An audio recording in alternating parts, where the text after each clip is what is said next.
कक्षा 7 की आपकी जो प्रश्नावली है 9.1। अब उसके हम यहाँ पे 7वें वाले क्वेश्चन को यहाँ पर बच्चों सॉल्व करते हैं। इसमें लिखा है कि एक त्रिभुज ABC है। इस ABC कोई आपके पास ट्राइंगल है ABC, जैसे कि ये रहा। A पर समकोण है, यानी यहाँ ये जो A दिख रहा है आपको, ये जो A है वहाँ पर क्या है आपका समकोण, यानी कि 90 डिग्री है। यहाँ 90 डिग्री का कोण आपके एंगल A पर बन रहा है। ठीक है जी, कहना सर फिर उसके बाद और AD और BC और AD, जो AD है कहाँ है AD, ये जो आपका AD जा रहा है ये भुजा BC भुजा कहाँ है, ये रही BC भुजा। इस पर क्या है, लंब है, यानी कि परपेंडिकुलर है। ठीक है कि नहीं, इस पर क्या है, लंब है यानी परपेंडिकुलर है, यानी इस BC पर ये जो AD है वो 90 डिग्री बना रहा है। तो उसके बाद यदि AB आपका 5 सेंटीमीटर हो, ये जो A से लेके B है वो आपका अगर 5 सेंटीमीटर है, और BC ये जो B से लेके C ये आपका 13 सेंटीमीटर है, और AC ये जो AC है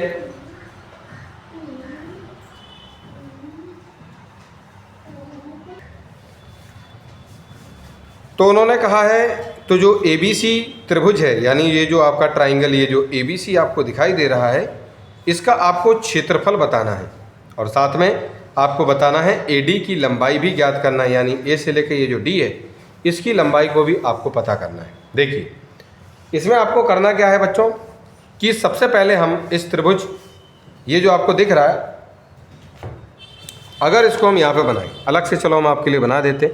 यहाँ पे इस तरीके से है, यहाँ पे एक सीधी लाइन जा रही है जो कि यहाँ पे 90 डिग्री बनाएगी। ठीक, और इसको हमने यहाँ से मिला दिया। यहाँ है A, यहाँ है B और यहाँ है C।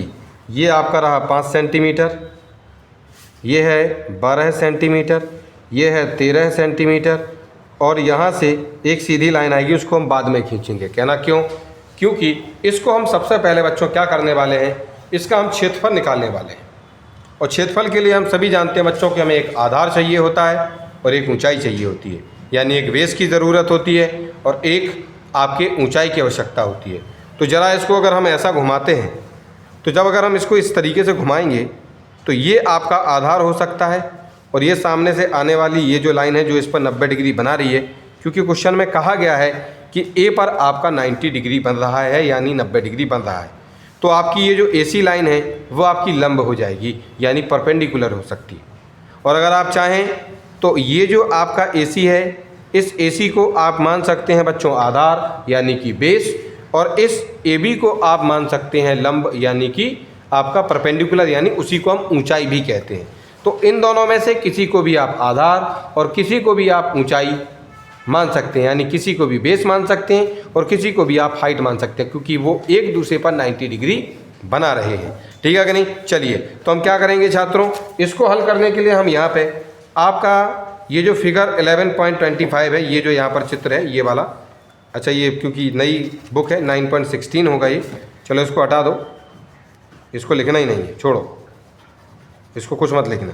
यहाँ से आओ, इसमें आधार आपका क्या है, आधार हमने ये जो है, ये देखो यहाँ पर हमने ये चित्र अलग से बना लिया है, तो इसमें आधार हमने अपने AB को मान लिया है, और ये जो ऊंचाई है, ऊंचाई यानी हाइट जो है हमने अपने AC को माना है, जो कि कितना है आपका 12 सेंटीमीटर है ये, और ये आपका 5 सेंटीमीटर था, 5 सेंटीमीटर AB था और AC आपका 12 सेंटीमीटर है।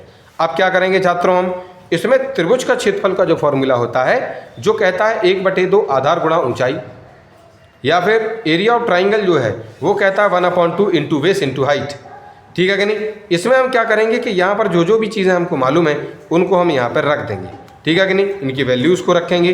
तो देखिए 1/2 आधार हमने 5 माना था और ऊंचाई हमने आपकी 12 मानी थी। 2 से बच्चों हम 12 को जब हम काटेंगे, सरल करेंगे तो ये 6 आ जाएगा यहाँ पे। तो क्या क्या बचेगा, 5 और गुना 6, तो 5 गुना 6 बचेगा, और साथ में आपका बचेगा ये 1। तो 1 से गुना करेंगे तो वही आएगा जो इन दोनों को गुना करने पर आएगा, जो कि कितना है 30 सेंटीमीटर स्क्वायर आपको यहाँ पर प्राप्त हो जाएगा। अब उसके बाद छात्रों यहाँ देखिए, उन्होंने कहा कि यहाँ से लेके यहाँ तक, यहाँ से लेके यहाँ तक एक आपकी ऊंचाई है, जिसका नाम क्या है AD। क्या नाम है जिसका? AD। ये यहाँ पे 90 डिग्री बना रही है, लंब है ये। तो मुझे एक बात बताओ, अगर यहाँ पे इस त्रिभुज का क्षेत्रफल मालूम अगर हमें मालूम होता है किसी भी त्रिभुज का क्षेत्रफल और उसका आधार अगर हमें मालूम हो तो उसकी ऊंचाई हम आसानी से निकाल पाते हैं। कहना सर क्षेत्रफल कहाँ है? अभी अभी हमने बच्चों इसी वाले त्रिभुज के क्षेत्रफल को निकाला था, ठीक है कि नहीं? चलिए तो हम क्या करेंगे अब बच्चों, आधार यानी बेस मानेंगे बच्चों ये BC। इस BC को हमने बेस माना यानी आधार जो कि है 13 सेंटीमीटर, और ऊंचाई यानी हाइट, ऊंचाई यानी हाइट आपकी ये हो जाएगी AD। तो हमने AD को लिखा जो कि नहीं मालूम है, इसलिए उसके स्थान पर हमने बच्चों यहाँ पर लिख दिया है x। उसके बाद त्रिभुज के क्षेत्रफल का फॉर्मूला लिखेंगे जो होता है 1/2 गुणा आधार गुणा ऊंचाई, यानी एरिया ऑफ जो ट्राइंगल है वो कितना लिखेंगे आप? 1/2 इंटू बेस इंटू हाइट। उसके बाद छात्रों इनकी वैल्यूज़ को रखेंगे, जैसे कि त्रिभुज का क्षेत्रफल जो है वो हमको मालूम है कि 30 सेंटीमीटर स्क्वायर था इस वाले त्रिभुज का क्षेत्रफल, और आपकी जो बराबर में 1/2 को लिख देंगे, गुना लगाएंगे। आधार हमारा अभी क्या माना है हमने? BC यानी 13, तो आधार यानी ये जो बेस है उसकी जगह पर हम 13 लिख देंगे, गुना ऊंचाई हमको पता करना है ये जो AD है उसकी, ठीक है कि नहीं? तो यहाँ पर हमने उसको x माना, लिख रखा था हमने x। चलिए उसके बाद बच्चों क्या है, यहाँ पे ये जो चीज़ें दिख रही हैं 1/2 और ये जो 13 हैं उनका हम पक्षांतर यानी ट्रांसपोजिशन करेंगे, इनको हम यहाँ भेजेंगे 30 के साथ। तो ये जो 2 है बच्चों ये भाग में है, इसलिए यहाँ जाके ये 30 के साथ गुना में हो गया, यानी कि आपका मल्टीप्लाई में हो गया। और ये जो 13 हैं ये 13 यहाँ पे गुना में थे, तो ये सीधा इस 30 के साथ 30 गुना 2 के साथ भाग में पहुँच गया। और कहना ये 1 भी तो गुना में है, तो अगर 1 को भी तुम नीचे भेज दोगे तो 13 गुना 1 होगा, तो 13 ही होगा, इसलिए उस 1 को हमने नहीं भेजा, कोई ज़रूरत भी नहीं है उसकी, ठीक है जी। चलिए उसके बाद छात्रों 30 और 2 का गुना करेंगे तो बच्चों आपका जवाब होता है 60, और नीचे क्या है? 13 है, तो वो किसकी वैल्यू आ गई हमारी? x की। तो हम ये कह सकते हैं कि ये जो AD है इस AD की वैल्यू 60/13 होगी। क्या ना सर इसको सरल कर दो?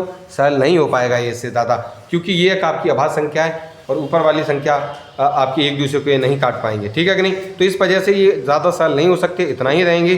तो आपकी जो AD है, ये जो AD है इसकी जो आपकी जो दूरी होगी वो 60/13 सेंटीमीटर यहाँ पर आपको प्राप्त हो जाएगी। तो इस तरीके से ये जो आपका 7वां क्वेश्चन है छात्रों वो यहाँ पर आपका सॉल्व हो जाता है।